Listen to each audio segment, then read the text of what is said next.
Hello students, তোমাদের সকলকে স্বাগত। আজকে তোমাদের সেকেন্ড ইউনিট টেস্টের ক্লাস 8-এর বাংলা বিষয়ের মডেল সেট 4 করে দেখাবো। তো চলো শুরু করা যাক। তার আগে বলে দিই, তোমরা যদি চ্যানেলে নতুন হয়ে থাকো তাহলে চ্যানেলটিকে অবশ্যই সাবস্ক্রাইব করে দিবে। প্রশ্নটি হয়েছে Shyambazar AV school government sponsored. একের দাগে কি আছে? সঠিক উত্তরটি বেছে নিয়ে লেখো।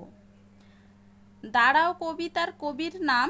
অপশান খ শক্তি চট্টোপাধ্যায়। পরের প্রশ্ন কি আছে? চণ্ডী মণ্ডপে রমেশ জমিদারির হিসাবপত্র দেখেছিল।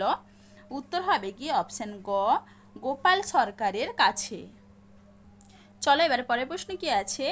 এই রূপে নিরাপদে বৃক্ষ শিশুটি ঘুমাইয়া রইল। উত্তরটি হবে কি? অপশান গ। পরের প্রশ্ন কি আছে? উত্তরপাড়া থেকে ছেনুমাসিরা এসেছেন। সঠিক উত্তর হবে অপশান ক উত্তরপাড়া। পরের প্রশ্ন কি আছে? আমাদের পাঠ্য জীবনানন্দ দাশের কবিতাটির নাম? অপশান গ পাড়াগার দুপ্রহর ভালোবাসি। পরের প্রশ্ন কি আছে? প্রভিন্সিয়াল কনফারেন্স হবে? অপশান খ নাটোরে। চলো এবার দুয়ের দাগে দেখে নিই। পূর্ণ বাক্যে নিচের প্রশ্নগুলির উত্তর দাও। দাঁড়াও কবিতায় কবি কাকে মানুষের পাশে দাঁড়াতে বলেছেন? এটা তোমাদের রায়মার্টিন সহায়িকায় 91 পেজে 6 নম্বর প্রশ্নের উত্তর দেখবে, সেখান থেকে তোমরা পেয়ে যাবে। পরের প্রশ্নে কি আছে? তুমি অত্যন্ত হীন এবং নীচ। কে কাকে হীন ও নীচ বলেছে? উত্তর হবে কি? রমেশ রমাকে একথা বলেছেন। পরের প্রশ্ন কি আছে? গলির মোড়ের গাছটিকে কবির প্রথমে কি মনে হয়েছিল? উত্তর হবে কি? গাছের প্রেতচ্ছায়া। কি হবে? গাছের প্রেতচ্ছায়া। পরের প্রশ্ন কি আছে? বৃক্ষ শিশু কোথায় নিরাপদে নিদ্রা যায়? উত্তর হবে কি? কঠিন ঢাকনাযুক্ত বীজে।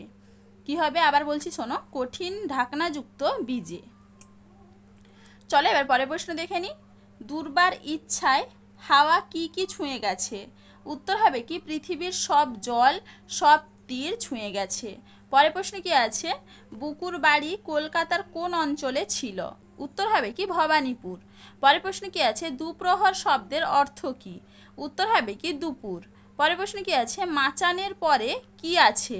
উত্তর হবে কি? সিমলতা এবং লাউ কুমড়োর ঝাড়। পরের প্রশ্ন কি আছে? নাটোর বলে কে সম্ভাষিত হতেন? উত্তর হবে কি? অবনীন্দ্রনাথ ঠাকুর।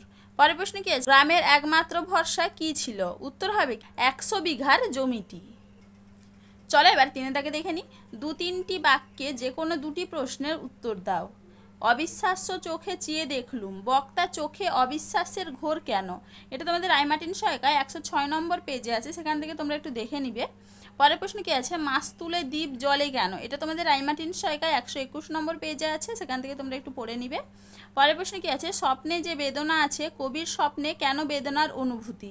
এটা তোমাদের রায়মার্টিন সহায়িকায় 135 নম্বর পেজে 3.2 উত্তর আছে, সেখান থেকে তোমরা একটু দেখে নিবে। এইসব প্রশ্নের উত্তর তোমরা তোমাদের কিন্তু রায়মার্টিন সহায়িকায় পেয়ে যাবে, সেখান থেকে একটু ভালো করে পড়ে নিবে। পরের প্রশ্ন কি আছে? গড়াই নদীর তীরে কবিতায় কাদের কিভাবে বেড়াতে আসার কথা বলা হয়েছে? হবে কি? ডাহুক মেয়ের গানে গানে কথা বলে বেড়াতে আসার কথা বলা হয়েছে।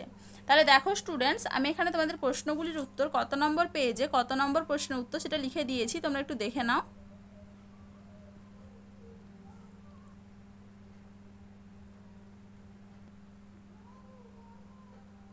তো চলো আজকে এইটুকুই, দেখা হচ্ছে পরে ভিডিওতে। ভিডিওটি ভালো লাগলে লাইক অ্যান্ড সাবস্ক্রাইব করে দিবে।